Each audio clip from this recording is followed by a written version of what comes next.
México es una sociedad urbana. 80% de todos los mexicanos vivimos en ciudades. Ciudades desiguales, fragmentadas, heterogéneas. Ciudades que generan exclusión, pero también segregación. Por eso hoy hablaremos en el Estudio de México Social de lo que somos. Somos una sociedad que vive en ciudades divididas.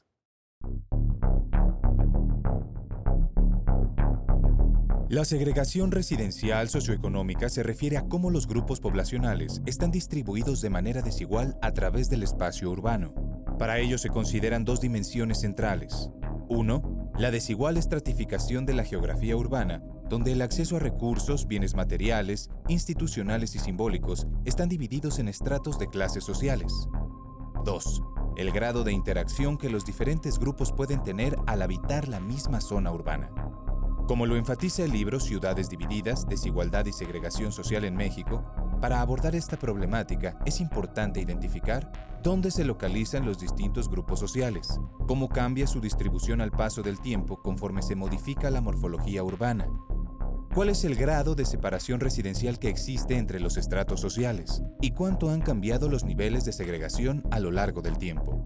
De acuerdo con el artículo Cambios en la segregación residencial socioeconómica en México, refleja la disparidad de los índices de segregación de nuestras zonas urbanas. La segregación residencial por ingresos más altos da cuenta de la desigualdad en la distribución de ingreso y territorio del país, ocupando el primer lugar la zona de Monterrey y el segundo lugar la zona del Valle de México. La segregación por condiciones de vivienda muestra que México mantiene a su población en un estándar de bajo nivel de calidad de vivienda, a excepción de la zona de Mérida, donde la mayoría de los hogares cuentan con agua, drenaje, electricidad, materiales en los pisos y además en cada vivienda vive un número reducido de personas. La segregación residencial de hogares con presencia de adultos mayores se da en mayor medida en Monterrey, Mérida y Aguascalientes. Todos estos indicadores comparables en el tiempo y en el espacio en las urbes son una manera de construir referentes empíricos con los que se evalúan los niveles de segregación residencial y a su vez permiten construir políticas públicas que contribuyen a la disminución de la discriminación socioeconómica.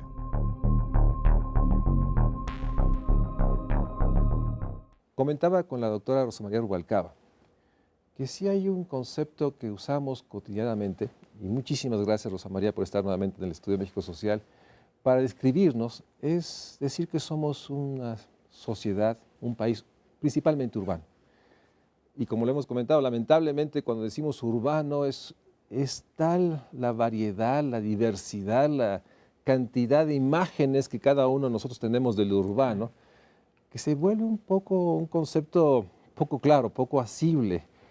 Más allá de decir que el 80% de los mexicanos vivimos en zonas urbanas. Pero lo urbano hoy se vuelve algo que necesitamos describir, definir, porque realmente está la diversidad de expresiones urbanas. Entonces, quisiera primero iniciar con una primera reflexión que nos hagas.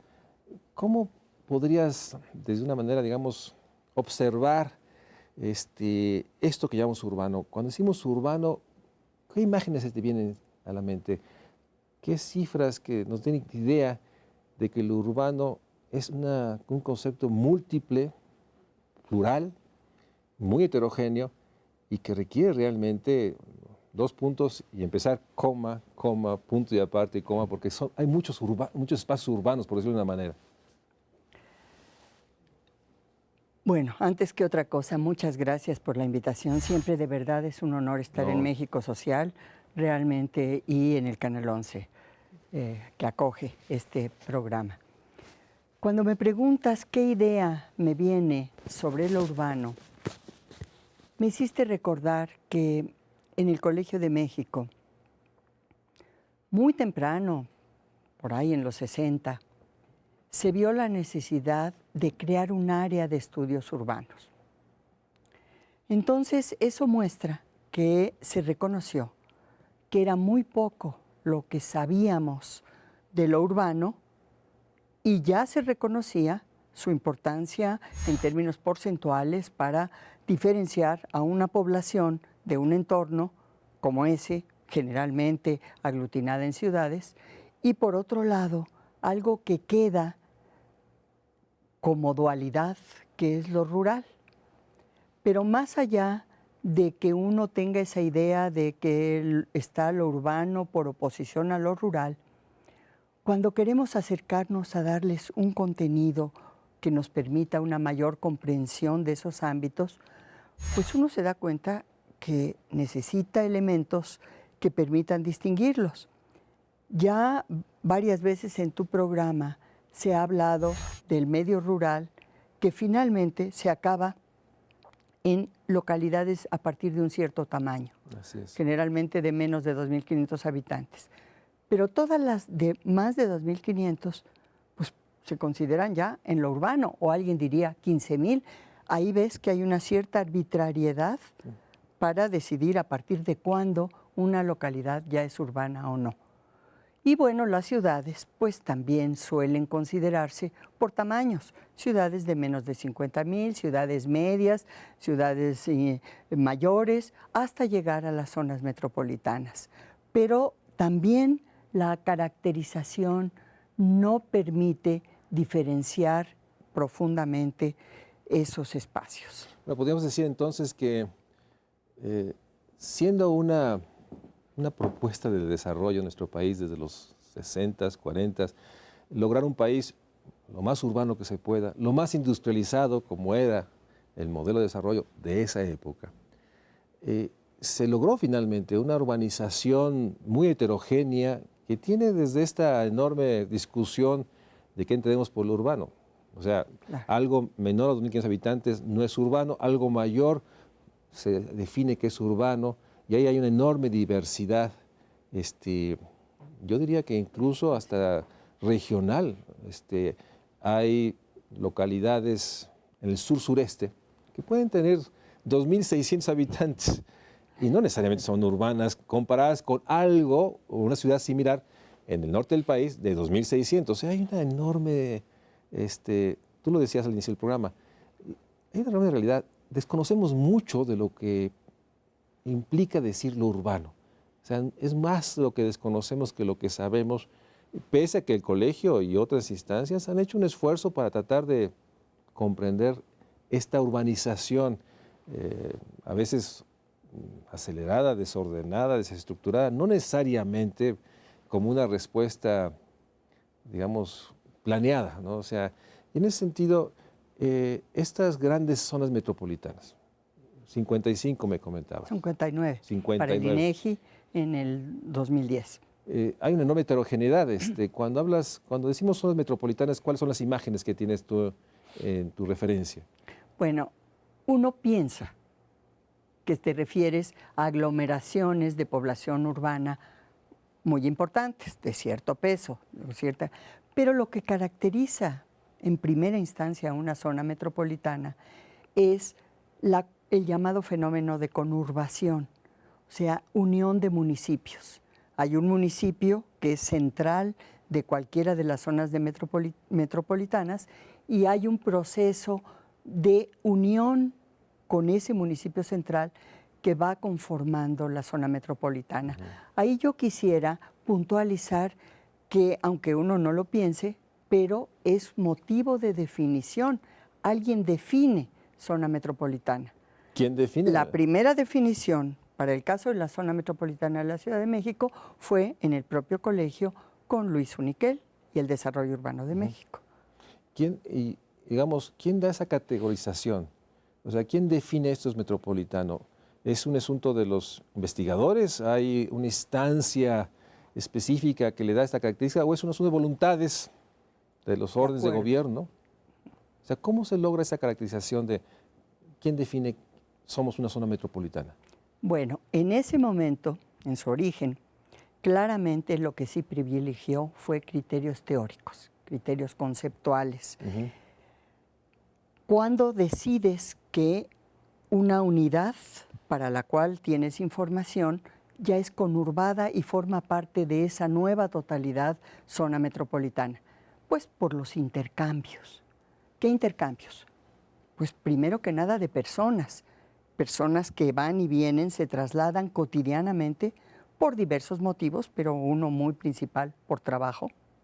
Entonces tú cuando ves que el flujo de un lugar a otro alcanza ciertos niveles, pues dices, este municipio está conurbado, pero también hay un intercambio de mercancías, hay un intercambio de servicios y bienes, y algo que es muy relevante o fue en ese momento, creo que ahora dejó de serlo, el intercambio en comunicaciones por otros medios. Y aquí yo quisiera hacer notar que una de las variables que Luis Uniquel incorporó fue el número de llamadas telefónicas entre delegaciones, que bueno, ya era el Distrito Federal, sí, era la parte central, y municipios. Y poco tiempo después, en el Consejo Nacional de Población, hubo la intención de actualizar ese trabajo de zona metropolitana. Y ya te estoy hablando de los 90, 94, 95. Y se quiso contar con esa variable, número de llamadas telefónicas, y oh sorpresa, como ya era Telmex y es una empresa privada, se dijo que esa información no es pública y no la podemos dar, porque pues parece que al mercado no le gusta mucho compartir información. En ese sentido, déjame introducir un tema que quisiera que abordáramos con más detalle. Parecía ser que el tema de la información sí es un elemento determinante en esta posibilidad de comprender, describir, caracterizar lo que llamamos urbano, metropolitano, grandes ciudades, ciudades medias, ¿no? Pequeñas localidades, ¿no? O sea, hay una terminología que asume que tenemos todos una caracterización homogénea y no es así, según percibo. O sea, ha ido evolucionando en el tiempo y hoy parece ser que no es muy clara. Mira, parte de tu pregunta anterior no fue respondida porque te hablé de cuáles son esos criterios que llevan a la decisión de definir una zona metropolitana. Pero después se hicieron otras zonificaciones con otros criterios, fueron evolucionando y ya en el año 2000 está un grupo interinstitucional formado por Sedesol, el Consejo Nacional de Población y el INEGI, que decidieron cuáles son las zonas metropolitanas. Punto. Y ellos ponen varios criterios, algunos de esos son los originales, pero otros son criterios un poco, digamos, discutibles, huidizos, como cuestiones de planeación, que uno dice, bueno, y a ver dónde están los planes que permiten decir o no. Y ya más adelante tendremos oportunidad de ver el efecto que tiene esa falta de claridad en la decisión de definir una zona metropolitana sobre los estudios que uno hace de esos espacios. Déjame ir a un corte y regresamos ya a esta enorme realidad de un desconocimiento que te llevó a ti y a muchos otros a tratar de comprender lo urbano y la construcción incluso de conceptos más cercanos a lo que observas. Vamos a un corte y regresamos para seguir hablando de esta realidad social. Somos un país urbano, pero este concepto no transmite de esta enorme diversidad, heterogeneidad, complejidad que vivimos en espacios que no son homogéneos, ni espacialmente ni socialmente. Y de ahí la enorme urgencia, necesidad e importancia de la investigación como las que ha hecho la doctora Rosa María Rubalcaba para poder comprender y entonces plantear una serie de acciones para construir pues, espacios urbanos que generen bienestar, acceso a derechos, servicios, una integración, una posibilidad de poder ejercer una vida digna a partir del espacio donde estamos ubicados. Vamos a un corte y regresamos para seguir hablando sobre ciudades divididas, una realidad que creo que es más cercana a lo que estamos viendo todos cada día cuando transitamos en nuestras ciudades. Vamos a un corte y regresamos. Algunas de las dimensiones que se utilizan para analizar la segregación residencial socioeconómica son: 1. Los arreglos residenciales y estructura por edad de los hogares.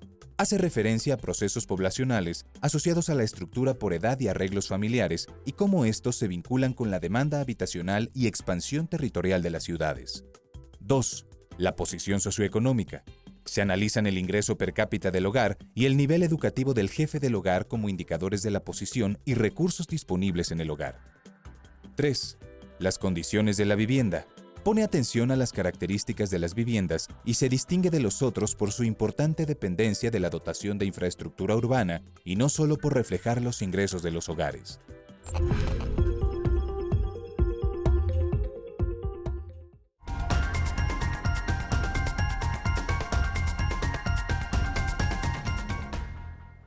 Rosa María, rescatando este relato histórico de cómo desde los 60 hay un esfuerzo por describir, comprender lo que llamamos el fenómeno urbano.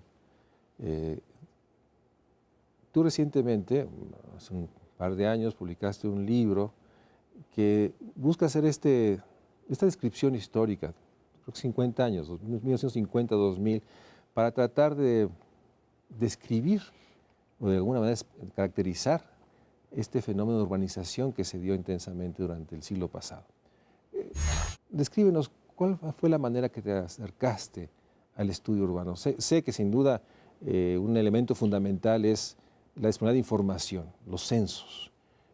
Primero quisiera que nos describas si estos censos que tú usaste como principal fuente, qué tan poderoso fue como herramienta inicial y qué encontraste para poder, en función de esta información, pues hacer una caracterización que enfatizaba lo que finalmente para mí ha sido siempre un concepto que creo que nos acerca más a lo que percibimos.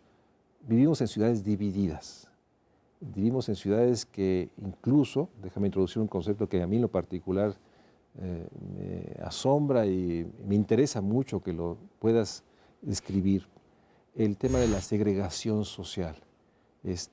Porque creo que está muy cercano a lo que todo el mundo sentimos. Percibe. Estamos en espacios compartidos, pero no necesariamente interactuamos con otros grupos sociales de la manera que desearíamos.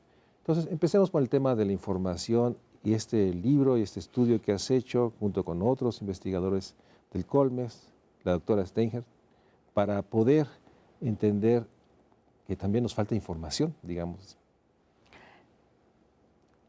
En el Colegio de México, con Marta Stenger, investigadora ya en ese entonces integrada al Centro de Estudios Urbanos, comenzamos a trabajar muy gradualmente en buscando con información que fuera pertinente al análisis que queríamos realizar, recursos computacionales y estadísticos que armonizaran para llevar a la visión que queríamos dar de una división social del espacio. El espacio se crea y se recrea por acciones y omisiones de todos, de gobiernos, de empresarios y de la propia sociedad. Entonces empezamos y de manera muy limitada por la información existente, comenzamos primero analizando qué había pasado en la zona metropolitana entre 1950, 60 y 70, entendiendo que la zona metropolitana va cambiando. O sea, el número de municipios, las delegaciones del Distrito Federal, todas consideradas como esa parte central de la zona metropolitana. Después, los municipios conurbados que van cambiando año con año. Entonces, en ese primer análisis de 50, 60, 70, fue posible ver, y por cierto, voy hacia atrás en algo que es la información,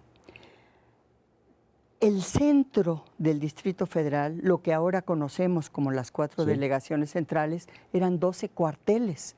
O sea, la unidad estadística de registro eran cuarteles. Entonces fue necesario estudiar esos años con los cuarteles y después hacer la transformación de cuarteles a delegaciones. Pero con esa información empezamos a ver que la manera adecuada de dar el mensaje que queríamos, de acercándonos a la idea de ciudad dividida, pues era con un análisis estratificado, que permitiera proponer una estratificación y estratos construidos a partir de muy pocas variables censales. Porque si tú quieres dar una idea de algo tan amplio como la división social del espacio, pues no vas a introducir todas las variables censales disponibles, sino más bien tienes el compromiso de dar un contenido conceptual a ese elemento de división social del espacio. Y entonces tomamos las variables que había. empezamos con 5 o 6 variables, terminamos con 7 variables, buscando también la comparabilidad.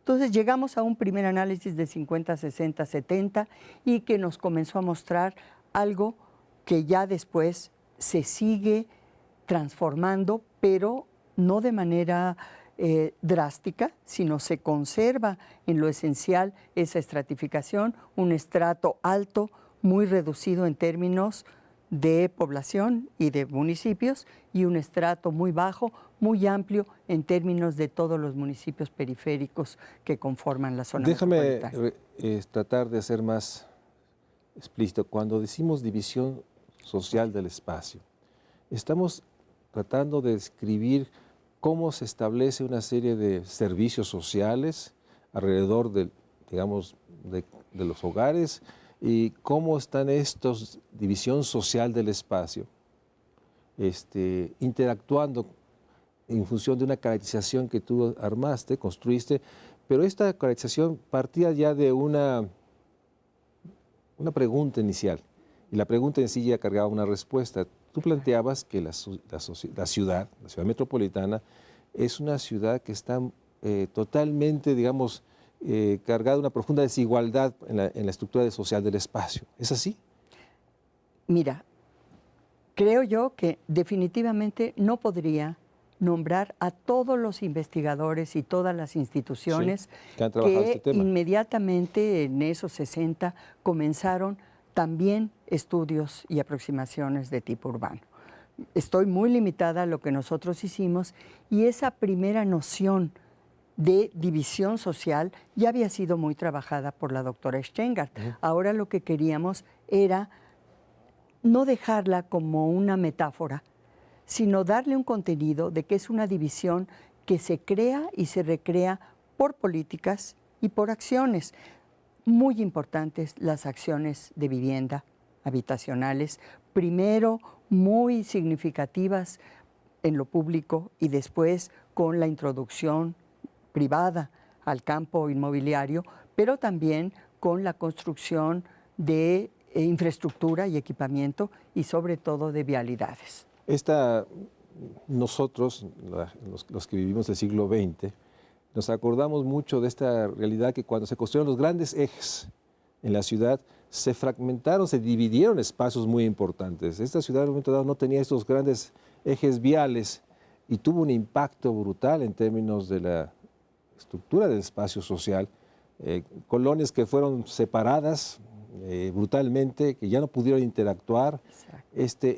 Lo digo de esta manera para ser muy descriptivo para la gente que nos está viendo. O sea, la acción del Estado a través de la obra pública dividió de una manera, no sé si pensada, seguramente no, el espacio social existente y generó nuevas dinámicas.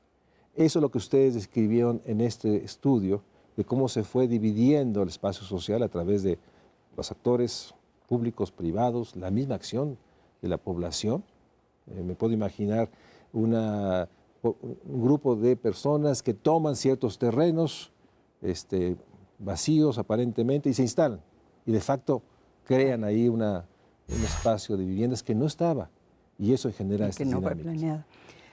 Yo creo que es muy importante hacer notar que en este primer análisis que hacemos en el libro, tomando lo que se denominan unidades político-administrativas, o sea, todas las delegaciones del Distrito Federal y los municipios que van conurbándose a la zona metropolitana, eso permite solo ver de manera muy gruesa nuestro interés en esa, sí, la división social del espacio, pero no formas más sutiles que tienen que ver con lo que tú ahora mencionabas, de las propias familias y de esas divisiones que tú aludiste con los ejes viales. Eso no lo podemos ver porque estamos tomando la delegación o el municipio completo. Y hago notar que en ese nivel de análisis, algunas delegaciones del Distrito Federal, y prácticamente, si no es que todos los municipios, tienen una parte rural. Entonces, al analizar la zona metropolitana en ese nivel de análisis, estamos viendo parte urbana, pero también una parte rural, que es mucho más amplia en los municipios más periféricos. Y que convive e interactúa. Y que está en promedio, está promediada. Lo que estamos viendo es el promedio de todo lo que hay en términos de población y vivienda en todas esas unidades que incluyen lo rural y lo urbano.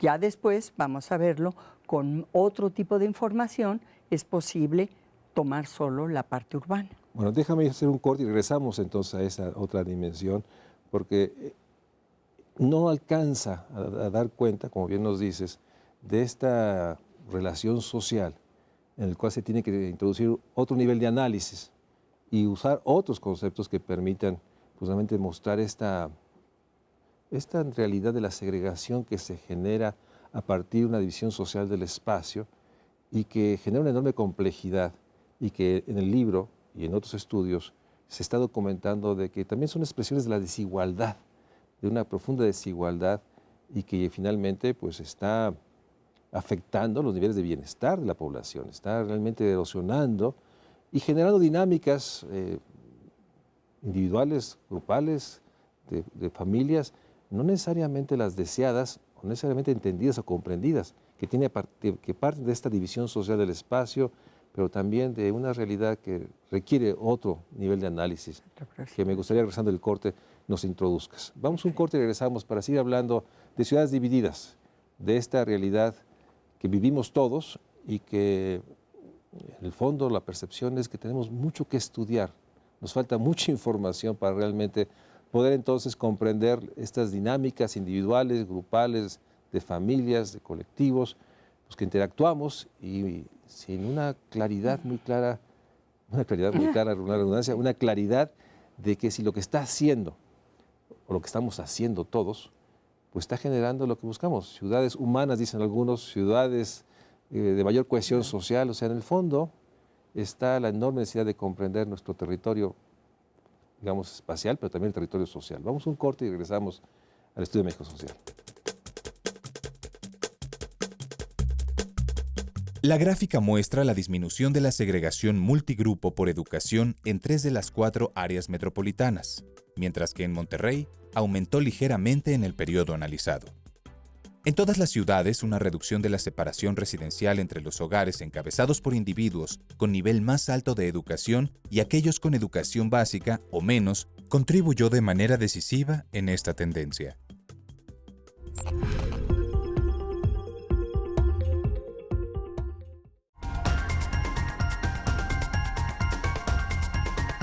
José María, en síntesis, esta primera reflexión que hemos hecho en estos primeros dos espacios, la división social del espacio, ¿qué es lo que la podrías caracterizar de qué manera? ¿Cuál es lo que muy concretamente encontraron y observaron? Con la información que teníamos disponible en los censos, pertinente para nuestra perspectiva conceptual, lo que hicimos fue un recurso estadístico que nos permitió identificar dos factores principales, diferenciadores de esa realidad que es la zona metropolitana. Uno de ellos, el más importante, es el de la consolidación urbana que se va logrando sobre todo por acción del Estado. Y el segundo, una diferenciación socioeconómica más referida a características de la población que habita en esas unidades. Pero sobre todo, con la estratificación que propusimos para esos 50 años, vimos la permanencia de los estratos. En todo caso, de los estratos que llamamos el estrato alto, que son las 3 delegaciones centrales, y de ahí una gradación hasta el estrato muy bajo. Tenemos 6 estratos, estrato alto, 3 estratos medios, medio alto, medio medio y medio bajo, estrato bajo y estrato muy bajo. Y en los estratos bajo y muy bajo están todos los municipios que se van conurbando en la periferia de esa zona metropolitana. Entonces, esos dos factores nos permiten seguir la pista de cómo se va transformando esa realidad social dividida de la zona metropolitana. Y la representación en mapas, que gracias a los recursos computacionales que también van cambiando, fue posible tener acceso a sistemas de información geográfica y con la información que el INEGI proporciona y la colaboración que tuvimos de Jaime Ramírez, un colega del Colegio de México en todo ese manejo, tener esa visión dividida en un nivel muy agregado. Déjame tratar de describirlo geográficamente.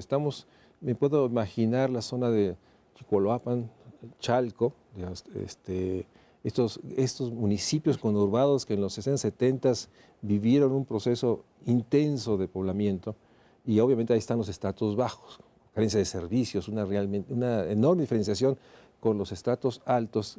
Que estas tres delegaciones, ¿cuáles son los tres espacios que estás escribiendo ahí? Son Benito Juárez, Miguel Hidalgo y Cuauhtémoc. Bien. Y por cierto, desde 1950 que iniciamos el estudio, porque teníamos ya la información censal pertinente, ya había un municipio conurbado, Tlalnepantla. Entonces ya en 1950 el DF había rebasado para formar la zona metropolitana con un municipio, Tlalnepantla. Ahora, nos decías que este nivel de análisis, podría observar esta caracterización en estos 6 estratos que describía con mayor precisión esta enorme desigualdad que se fue generando en el tiempo. Pero no te permite llegar a una situación de cuál es la interacción social entre los grupos. Y ahí tuvieron que cambiar el nivel de análisis y enfrentarse nuevamente a la información y si había información para poder describir lo que estábamos viendo. O sea, la interacción entre grupos sociales y instituciones, pues también ha ido cambiando y ahí tuvieron que aproximarse de otra manera. ¿Cómo fue que se aproximaron? Bueno, por fortuna, era claro que para refinar ese tipo de análisis se requería una información de mayor detalle, pero no se tenía.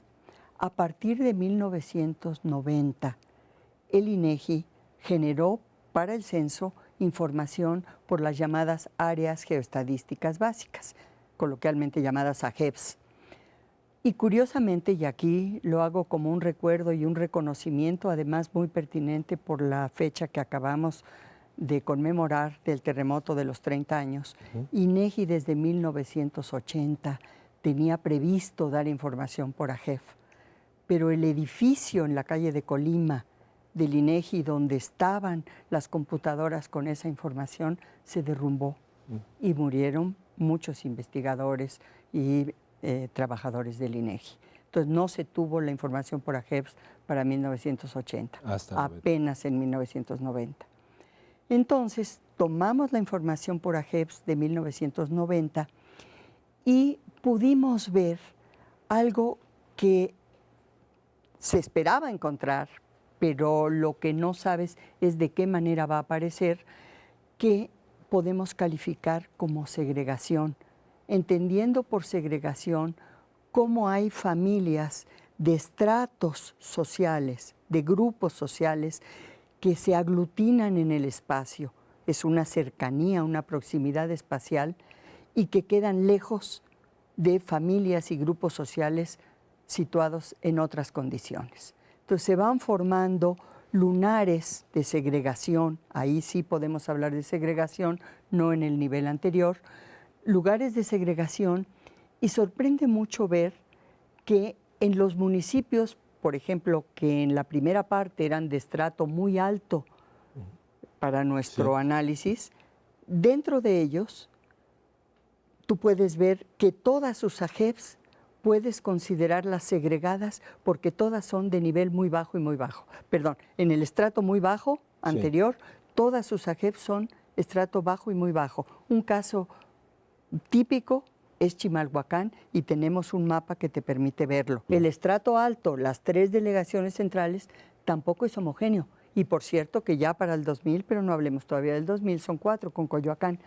Entonces, en 1990, esas 3 delegaciones centrales que tenemos en el primer nivel de análisis, vistas por AGEBs, presentan una cierta gradación de situaciones de AGEBs.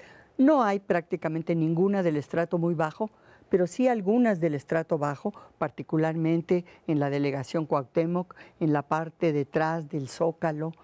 Hay todavía zonas de estratos bajos en el centro histórico del Distrito Federal. Déjame ver si tengo una comprensión clara de esto. O sea, en los estratos bajos y muy bajos, la segregación que se da en estos núcleos sociales es no sé si podemos hablar más intensa Sí, en otros, y en los estratos muy altos, esta segregación.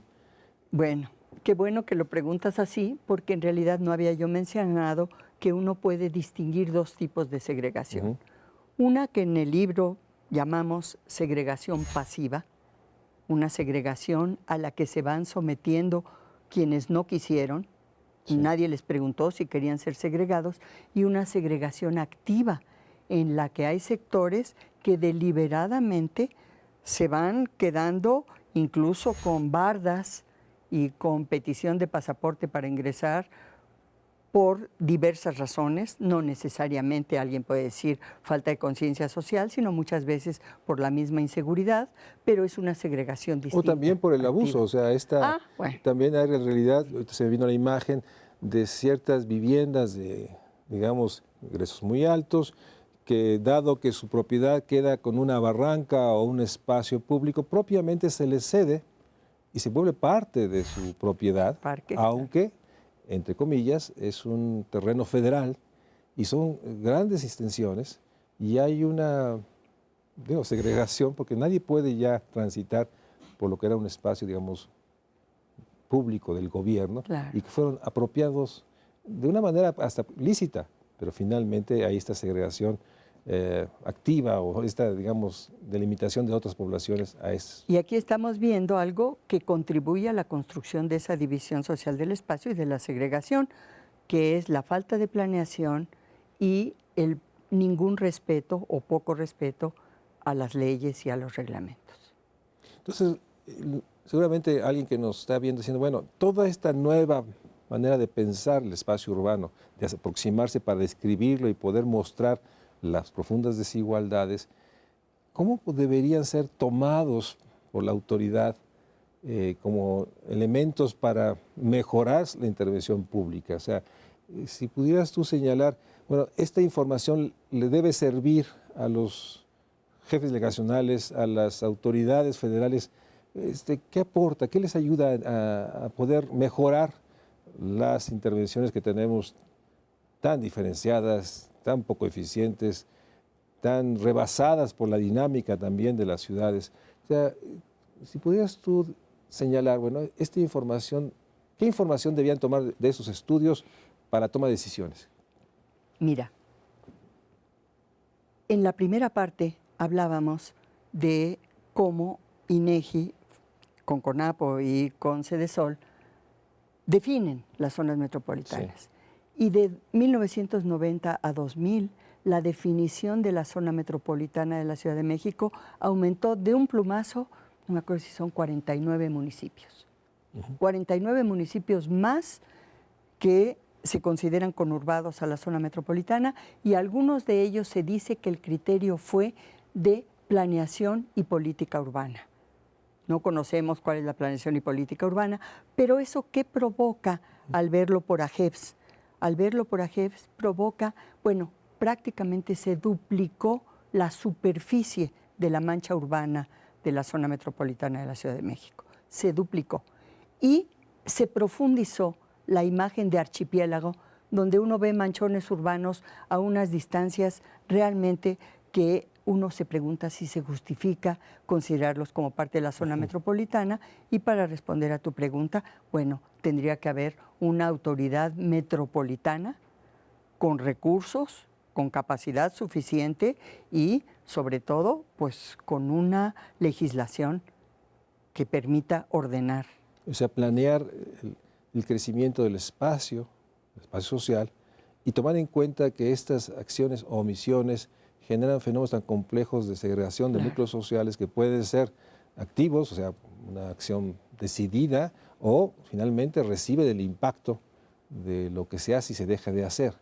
Claro, y viendo por AGEPS un mapa, que espero que lo podamos presentar al público, visto por AGEPS, la zona metropolitana de la Ciudad de México se ve en su parte central ya no homogénea, como lo veíamos en el análisis por delegaciones, sino se ven sectores altos en varias partes de la gran mancha urbana, no solo en la parte central, y sectores bajo y muy bajo, predominantemente en toda la periferia, aunque también en algunas partes más centrales.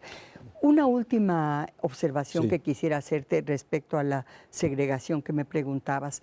Además de haber municipios de estrato muy bajo y dentro de ellos AGEPs prácticamente homogéneas de estrato también muy bajo, hay municipios de estrato bajo o muy bajo en cuyo caso la segregación se ve más bien presente en su límite, en el límite del municipio, no en su parte central donde lo que pesa por su ubicación es la cabecera municipal.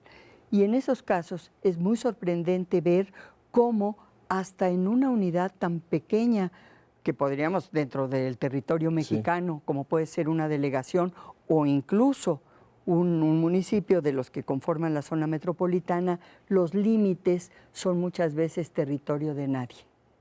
Algunas veces porque están en disputa, pero otras veces, por si las dudas, nadie quiere hacer nada importante. Porque está ahí. en el abandono, o sea, esta Claro, realidad, esos límites. Esta geografía social que muestra también pues esta enorme realidad de que en esos bordes se muestra más esta segregación. Exacto. Y esta caracterización de un espacio social pues con muy bajas capacidades para generar un bienestar. Déjame ir un corte y regresamos porque parte de la fortaleza de estos estudios es que tú lograste hacer un estudio comparativo con otras 4 zonas metropolitanas y me gustaría que nos pudieras describir qué observaste en, bueno, obviamente Ciudad de México, Guadalajara, Monterrey, Guadalajara y Puebla.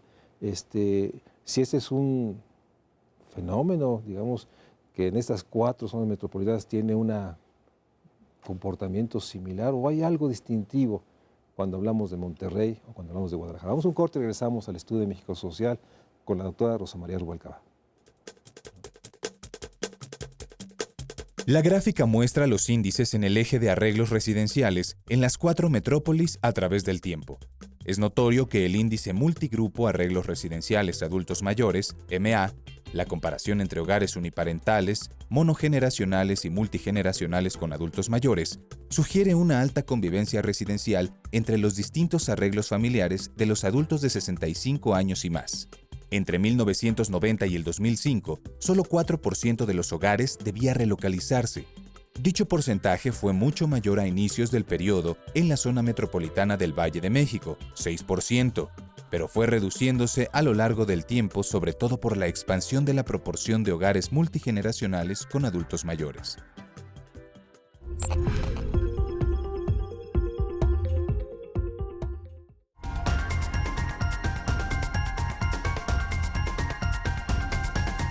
Rosa María, este estudio también lograste a nivel de AGEPS hacerlo en otras zonas metropolitanas. ¿Cuál sería la síntesis de los resultados que observaste? ¿Qué nos muestra? ¿Es un fenómeno que se está dando de una manera similar en todas las zonas metropolitanas? ¿O hay algunas características que podrías subrayar de una con respecto a la otra? Mira, a raíz de los resultados de los primeros trabajos de la doctora Steingart y yo, lo que veíamos en la Ciudad de México, sobre todo al imbricar 2 escalas de observación, que fue por unidades político-administrativas y por AGEPS, nos preguntamos si también era posible verlo en otras ciudades. Y decidimos considerar las 4 zonas metropolitanas más pobladas. La de la Ciudad de México, que ya habíamos estudiado, y luego Guadalajara, Monterrey y Puebla. Pero esto solo fue posible hacerlo por AGEPS para las otras ciudades, porque las unidades político-administrativas mayores pues eran muy pocas como para una estratificación. Para darte una idea del efecto que tuvo esa decisión sobre la ampliación de la mancha urbana de la Ciudad de México, te puedo decir que la zona metropolitana de la Ciudad de México creció enormemente. Llegó a una población, el aumento entre 90 y 2000 de su población fue de alrededor de 3,5 millones de habitantes, que equivalía a haberle anexado la zona metropolitana de Guadalajara completa entre 1990 y 2000. Ahora, Guadalajara, Monterrey y Puebla. Sorprende que con un análisis tan grueso, con tan pocas variables, veamos tantas diferencias que ciertamente no pudimos ni profundizar en ellas, tratando de facilitarnos la comparabilidad. Los factores diferenciadores, que eran 2 en el caso de la zona metropolitana, se vuelven 3 cuando ves por AGEPS, se vuelven 2 en algunas ciudades. Algunas variables son importantes en unas ciudades y no en otras. Por ejemplo, en Guadalajara es claro que el trabajo por cuenta propia es fundamental como diferenciador. Alguien en algún trabajo se decía que Guadalajara es una gran ciudad industrial de pequeños establecimientos. Entonces, ahí lo ves inmediatamente en la información. En el caso de Monterrey, a la vez de la transformación y de la gran industria en otro tipo de actividades económicas, en parte por la globalización, en parte por los acuerdos, la entrada de México al GATT, el TLC, lo que tú quieras, se ve también una transformación de Monterrey y sorprendentemente se aprecia en 2000 que se empieza a ver algo que era propio solamente de la Ciudad de México, que tú ya lo habías mencionado, la ocupación de zonas irregular por sectores populares que no tienen acceso al suelo de otra manera. Entonces se empieza a ver qué pudimos ver de diferencia en estas 4 ciudades. Bueno, en los indicadores que tomamos y esas diferencias solo las vemos. Un punto que es importante señalar al auditorio es que la estratificación, al contrario de como lo hace este grupo interinstitucional de INEGI, CONAPO y Sedesol, la estratificación la hicimos especial en cada zona metropolitana. ¿Eso qué quiere decir? Que el estrato alto no es el mismo estrato alto en la zona metropolitana en México que en Monterrey, en Guadalajara o en Puebla. Su contenido, los valores promedio de las variables son diferentes, pero eso nos permite ver sus especificidades. Sí, reconoce la originalidad de cada si proceso. Si metemos todas las AGEPS juntas para estratificar, pues salen todas las, es probable que todas las de estrato alto queden en Monterrey. Así es. Y algunas porque, bueno, ¿qué es lo que encontramos? Es claro que esas formas de desarrollo, y lo pudimos explicar, yo te diría que muy limitadamente, porque es sorprendente ver que los estudios que hay que te permitan explicar por qué esos cambios que tú ves, aunque sea en una década, pues no son homogéneos tampoco. Entonces hay estudios para Guadalajara, hay estudios para toda su zona metropolitana, se ve cómo se introduce el caos también en Guadalajara con la acción de los desarrolladores de vivienda yéndose ya casi hasta las orillas del lago de Chapala hacia el sur, dejando población muy segregada, cosa que antes Guadalajara en el 90 era muy encapsulada. Entonces, ¿qué diferencias se ven? Bueno, en términos generales, gruesos, los indicadores en mejor condición están en Monterrey. Siguen algunos ahí entre la Ciudad de México y Guadalajara, y los valores promedio de los indicadores más bajos son en Puebla. Pero Puebla tiene la característica, tenía hasta el año 2000, porque ahora con todo lo que sabemos que también ha pasado después, quién sabe, pero no podemos hacer ese estudio, y con eso quisiera dar un elemento adicional sobre la información. En Puebla uno ve que, por ejemplo, el estrato medio alto es muy importante, tiene casi, no recuerdo si el 25% de la población, cosa que no tienen las otras ciudades. Es una ciudad más homogénea, incluso uno la veía hasta más plana, digamos en cierto sentido, en una amplia proporción del gran municipio, que Puebla es un enorme municipio. Así es. Ahí aparecen 2 fenómenos que no voy a profundizar, pero quisiera mencionar. Primero, en Puebla, el INEGI ya consideró para el año 2000 la unión de 2 zonas metropolitanas, la zona metropolitana de Tlaxcala y la zona metropolitana de Puebla. Entonces ya esa no es que se conurbó un municipio de Tlaxcala que ya estaba, sino dos zonas metropolitanas que se pegan. Nuestro análisis mostró incongruencias terribles que nos llevó a no tomarlo así, la tomamos como estaba en 90.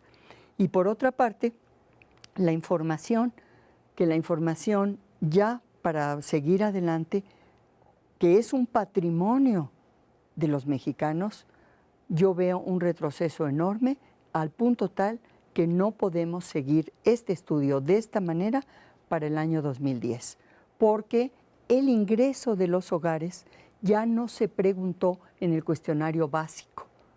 por decisión, quién sabe de quién. Y ahí un recuerdo y cómo ve uno que las personas son importantes en esto. Don Raúl Benítez Centeno dio siempre una lucha feroz para que estuviera el ingreso. Falleció don Raúl Benítez, se acabó el ingreso. Está en el cuestionario ampliado, pero es muestral y ya no permite hacer. Déjame, nos quedan 2 minutos, pero no quiero cerrar el programa sin mencionar. Hay nombres que de pronto por su enorme dimensión social, desigualdad, violencia, se vuelven emblemáticos de mucho lo que está pasando. Yo quisiera que forzar tu análisis, y si yo te mencionara el nombre de Ayotzinapa, usando esta metodología, esta observación, ¿cómo podrías caracterizar, digamos, gruesamente? Obviamente, el tema de segregación y el espacio social aislado. Entonces, Ayotzinapa es una palabra que tenemos que decir porque sin duda refleja mucho y implica la enorme necesidad de introducir las violencias o la violencia como un elemento que hoy tenemos que incluir en todos los análisis. Entonces, si usaras esta manera de pensar lo urbano, el territorio más bien dicho, ¿qué significa Ayotzinapa? ¿Qué elementos podrías tú señalar? Mira, cuando el presidente de la República, en 2014, anunció las medidas que pensaba tomar, fue muy enfático en programas especiales para la región de Tierra Caliente. Inmediatamente yo entré a INEGI a ver cuál era la región de Tierra Caliente y, espero que no sea deficiencia mía, no la pude encontrar. La Tierra Caliente en INEGI solo la encontré mencionada para el estado de Guerrero, que en su regionalización propia interna la tiene. Donde la encontré es en Conaculta, que dice que desde el punto de vista, en el sitio de Conaculta, que desde el punto de vista cultural, la Tierra Caliente es fundamental y abarca una parte de Guerrero, una parte del Estado de México, en la parte de Guerrero, la cuenca del río Balsas, la parte de Guerrero, la parte del Estado de México, donde vimos Tlatlaya, que forma parte de esa Tierra Caliente, Michoacán, y para Conaculta avanza hasta Colima y Nayarit. Pero lo que me sorprendió es que el presidente no mencionó más que Guerrero, Michoacán. No mencionó el Estado de México como parte de esa Tierra Caliente. Ahora entré a buscar de Tlatlaya y te empiezas a encontrar que como localidad o como municipio, donde esté, hay muchos Tlatlayas, incluso varios Tlatlaya en Guerrero. Y en un sitio de microrregiones de Cedesol encontré información que te da elementos para pensar que es una de estas localidades segregadas, donde ya no en una zona metropolitana, sino en el territorio, la segregación está caracterizada sobre todo por la inaccesibilidad, y Cedesol calculó, Cedesol en esta área de microrregiones calculó un índice de accesibilidad que te permite mostrar que eso ocurre, y ya habíamos encontrado en trabajo de campo también en las zonas limítrofes entre un estado y otro, por ejemplo, entre Guanajuato y Jalisco, entre Puebla y Veracruz. Déjame dejarlo como una gran subrayado, la segregación como un concepto que permite caracterizar ciertas zonas, territorios, localidades, como Ayotzinapa, Tlatlaya, donde hemos visto una enorme virulencia, digamos, una violencia realmente inconcebible, pero tiene que ver con ese aislamiento en esos márgenes, en esos espacios que parece que están lejos de todo y que es un elemento que sin duda habrá que poner en la enorme discusión cómo evitamos que se vuelva a repetir estos sucesos tan dolorosos para todos, y que yo sigo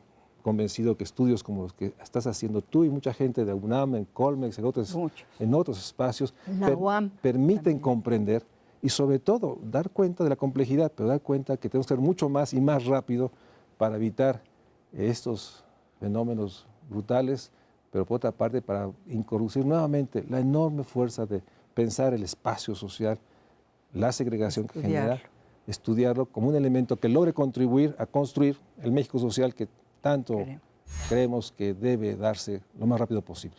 Gracias, Rosa María, siempre es un enorme privilegio tenerte y sobre todo conocer tu enorme compromiso, pero sobre todo tu enorme capacidad analítica para proponer manera de pensar lo social desde distintos ángulos para dar cuenta de la complejidad y de la desigualdad y que finalmente tenemos que ser mucho más. Muchas gracias, Rosa María. Muchas gracias a ustedes por acompañarnos nuevamente en el Estudio de México Social.